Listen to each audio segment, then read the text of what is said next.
Before I do this reading, I feel the need to say that these aren't my opinions, and this is an original article from the 1920s. Sometimes people think that these readings are my own editorials, so I want to state clearly that this one is not. And sometime I'll try to balance this out with something else. But anyway, let's get into it.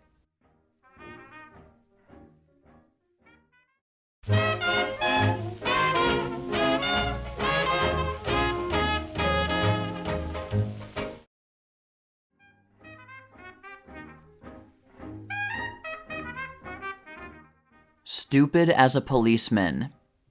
Time: March 12, 1928. The National Crime Commission, to which national figures volunteer their energy, intelligence, and time, last week published a report by Mr. Frank Orrin Lowden's committee. Written by Commissioner Lewis Newton Robinson, experienced professor of economics and criminology, this report set forth as prime cause of crime's prevalence in the U.S. the lack of average intelligence in the police force, particularly in the supervisory branches. The unfortunate police force of Cleveland, Ohio, was singled out as a prime example.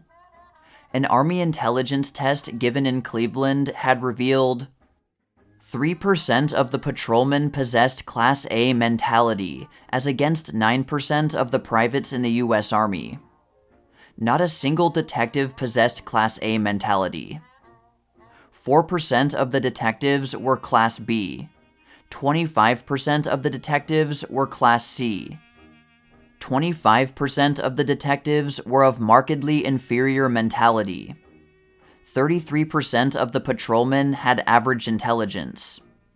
25% of the patrolmen were morons. Cleveland came off better in a table of percentages of arrests made in murder and manslaughter cases. The percentages are so low that one no longer wonders why so many individuals turn to crime. It would appear to be about the safest business in which one could engage. Robbery in Buffalo, for example, must be a particularly lucrative calling.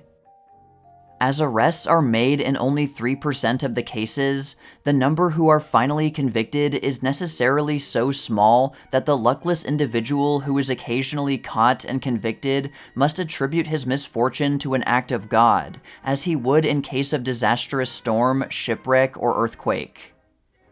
Police Chief Girk of Baltimore protested that such figures mean nothing.